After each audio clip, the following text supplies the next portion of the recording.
জগদ্ধাত্রী মায়ের এই সুন্দর মুখগুলো দিয়ে সুন্দর প্রতিমা দিয়ে আজকের ব্লগটা শুরু করলাম। তো অতীন্দ্রিয়াস ডায়েরির নতুন একটা ব্লগে আপনাদের সবাইকে ওয়েলকাম। তো আজকের ব্লগটা শুধুমাত্র জগদ্ধাত্রী ঠাকুর দেখতে গেছিলাম সেটা নিয়েই করা হয়েছে, কারণ বিকেলের দিকে আমরা বেরিয়েছিলাম, তো তখনই আমি ব্লগটা স্টার্ট করেছি। আর মায়ের মুখগুলো দেখো এত সুন্দর, মানে চোখে তৃপ্তি হয়েছে, দৃষ্টিশক্তি সার্থকতা পেয়েছে, মানে মুখগুলো দেখে এত সুন্দর লাগছে। তো বিকালের দিকে ওর বাবা চেম্বার থেকে এলো, তারপরে আমাদেরকে বললো যে চল তাহলে জগদ্ধাত্রী ঠাকুর দেখতে যাবি, তো চল রেডি হয়ে নে। দিয়ে আমরা স্কুটিটা নিয়ে আমরা তিনজনে মিলে গেছিলাম ঠাকুর দেখতে। বিয়ের পর প্রথম বছর গেছিলাম, মানে 2020 সালে এখানে গেছিলাম ঠাকুর দেখতে। আমরা গেছিলাম, পম্পিরা গেছিল, তারপর উষাদিরা গেছিল, বাইকে করে গেছিলাম ওই প্রথম বছর। তারপরের বছর তো মানে করোনা হলো, কোভিডের জন্য যাওয়া হয়নি, সবই বন্ধ ছিল। 21 সালে তো যাওয়া হয়নি, আমার প্রেগনেন্সি ছিল। আর 22 সালে ছেলে হয়েছে ছোট, আর গত বছরে যাওয়া হয়নি। তো এই বছরে মনে ঠিক করছে এই বছর দুর্গাপুজো আমার মেমারিতে দেখা হয়, অনেক ভালো ভালো ঠাকুর করছিল, যে আমি ওই জন্য সকাল থেকে ওর সাথে লেগেছি যে আমি ঠাকুর দেখতে যাবো। জগদ্ধাত্রী ঠাকুরটা চেম্বার থেকে এসে আবার নিয়ে গেছে, মানে বললে পরে এখানে সেখানে নিয়ে যায়, কিন্তু একটু তাড়া দেয়, মানে তাড়াহুড়ো করে, ওদের ধৈর্য ধরে দেখবে না, কিন্তু সব জায়গায় নিয়ে যায়। এটা আমার হাজব্যান্ডের ভালো গুণ আছে, যেখানে বলবো সেখানে নিয়ে যাবে, খাওয়াবে, এইসবগুলো ঘোরাবে ফেরাবে, সব কিছু করে।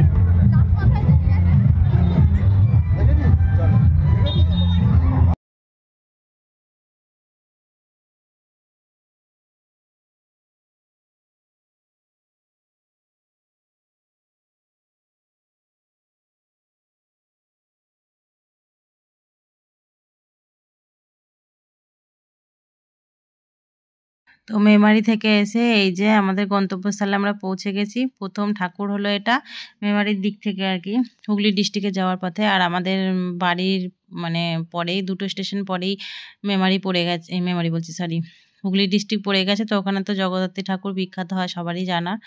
তো এই দেখো আমরা প্রথম প্যান্ডেলে ঢুকে গেছি, কি সুন্দর করেছে ভেতরটা। যদিও ভেতরটা পুরো ফাঁকা, মানে কেউ ছিল না, আমরা তো সপ্তমীর দিন গেছিলাম একটু।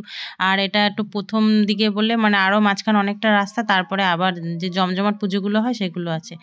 আর এই মন্দির পুরো ফাঁকা, মানে পুজোর জন্য শুধুমাত্র ব্রাহ্মণই রয়েছে, আর কেউ নেই। আর আমার হাজব্যান্ড আসেনি, ও বাইরে স্কুটির কাছে দাঁড়িয়ে আছে, আমি আর আমার ছেলে এসেছি।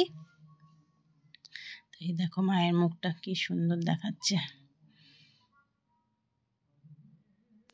আর এই যে ব্যাক করছি, দিয়ে ছেলেকে বলছি চলো আগে, ওর মাথা থেকে আর হেলমেট খুলিনি, কারণ আবার অনেকটা যেতে হবে, ওই জন্য হেলমেট খুলিনি। আরও ঘুরে ঘুরে দেখছে, ওই জন্য হেলমেটটা খুলে দিনি বলে। আর এই যে আমার হাজব্যান্ড একা একাই ঘুগনি খাচ্ছে, দিয়ে আমাকে বলছে তুই এবার একটু খা। দিয়ে আমিও খেলাম, ভালোই করেছিল। আর অনেক দিন পরে মানে ওই নারকেল পাতার চামচ দিয়ে দিয়েছিল, ওই জিনিসটা দেখতে পেলাম। এখন তো সব কাঠি করেই দেয়। আর এই দেখো রাস্তায় কত ভিড়, গিজগিজ করছে লোকে, লাইটিংও করেছে ভালো।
দেখো কি সুন্দর মায়ের মুখটা, মায়ের মুখটা দেখলে পুরো একদম মন ভরে যাচ্ছে। সবকটা ঠাকুরের মুখে খুব সুন্দর ছিল। আর এইখানে দেখো আমার ছেলেকে এই গাড়িতে চাপিয়ে দিয়েছিলাম, ওই যে দেখতে পাচ্ছ এখানে রয়েছে। আমি বললাম আর একজনের সঙ্গে চাপিয়ে দিতে, তো প্রচুর মজা করছিল গাড়িতে চেপে। আর ঘোরাচ্ছে, ওর বাবা ঘোরায় 4 চাকায়, ওরকমও ঘোরাচ্ছিল। আর এইটুকু জায়গার মধ্যেই 3টে ঠাকুর হয়েছে, মানে রাস্তার এপারে 2টো আর ওপারে একটা, 3টে ঠাকুর হয়েছে। আর এর পাশেই আবার মানে ওই জন্য এখানে ফাংশন হচ্ছিল। ফাংশনে একটা ছেলেই মানে 2টো ভয়েসে আর কি গান করছিল, খুব সুন্দর গলাটা ছিল। এই যে দেখো ফাংশন হচ্ছে। তো এরপরে এখানে ঠাকুর দেখে আমরা আবার এইদিকে মানে বাঁ দিকে আর একটা গলির ভেতরে ঠাকুর আছে, ওখানে যাব ঠাকুর দেখতে। হেঁটে হেঁটে যেতে হবে। তো ছেলে আবার বায়না করছে কোলে চাপে। আর এই দেখো লাইটিং করেছে। ছেলেকে এই কোলে নিয়ে নিয়ে আমি একটু নিচ্ছি, ওর বাবা একটু নিচ্ছে। আজকে ও বলরাম দাদা হয়ে গেছে যে হেঁটে হেঁটে ঠাকুর দেখবে না। আর এই 2 সাইডে দেখো মেলা বসেছে, মেলা থেকে আমরা টুকিটাকি জিনিস কিনেছি, তো পরে সেগুলো দেখাচ্ছি। আর এখানে আবার হেলথ ক্যাম্পও হয়েছিল, তাই হেলথ ক্যাম্পে আমাদেরকে যেতে বলছিলাম। আমরা বলছিলাম না, আমরা রেগুলারই বিপি সুগার এগুলো সব টেস্ট করি। আমার ছেলে এগুলো দেখে আবার চাপবে, তো আমরা আর চাপাই না। এখানে আরও দেরি হবে, আবার বাড়ি ফিরতে হবে। তো এখান থেকে বেরিয়ে আবার এই দেখো এই পাপড়ি চাটের দোকানে আমরা কিছুটা পাপড়ি চাট খেলাম, আমি, ছেলে আর ওর বাবা। আর ওর বাবা একটা দোকানে ফুচকা খেলো, তো ওইটার ভিডিও ক্লিপ নেওয়া হয়নি। খেয়ে দিয়ে তারপরে দেখো আমরা এখানে গাড়িটা রেখেছিলাম, এই গাড়িটা আবার নিতে এলাম।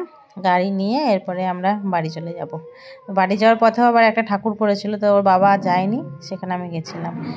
আর বললাম যে বাড়ির জন্য কিছু নিতে হবে, তাই বাদামের দোকান দেখতে পেয়ে আবার দাঁড়ালো। যেহেতু আমার শ্বশুর বাড়িতে ছিল, ওনারা তো সুগার আছে, চুকার, ওই বাদাম খেলো, সরি বাদাম নিল, আর আমার জন্য জিলিপি নিল। আর এই দেখো লাইটিংগুলো দেখো কি সুন্দর, কিন্তু ক্যামেরাতে ভালো বোঝা যাচ্ছে না। এই যে গোপাল কৃষ্ণ করেছে, আর চারিদিকে যে ময়ূরের পুচ্ছ দেখেছো, লোকে গিজ গিজ করছে রাস্তায়, এত ভিড়। আর আমরা তো ভিড় ওই অত লাইন দিয়ে দাঁড়াবো না বলে 10 টাকা দিয়ে টিকিট কেটে আবার ঠাকুর দেখলাম। আর এটা রাম মন্দির করেছে, কি সুন্দর লাইটিং করেছে। গাড়ি, কত গাড়ি যাচ্ছে, লাইট জ্বলছে। হ্যাঁ কত লাইট দেখেছো, চারচারে লাইট। আর কত লোক দেখেছো। হ্যাঁ এই যে এই ঠাকুর মন্দিরটা ওর বাবা ঢোকেনি, ওরা বাবাটা বাইরে দাঁড়িয়েছিল, আমি ঢুকেছিলাম। এই ঠাকুরের মুখটাও খুব সুন্দর করেছে। এটা বাড়ি ফেরার পথে মানে লাস্ট ঠাকুর দেখলাম। এই দেখো কি সুন্দর প্রতিমা, সবকটাই খুব সুন্দর দেখতে।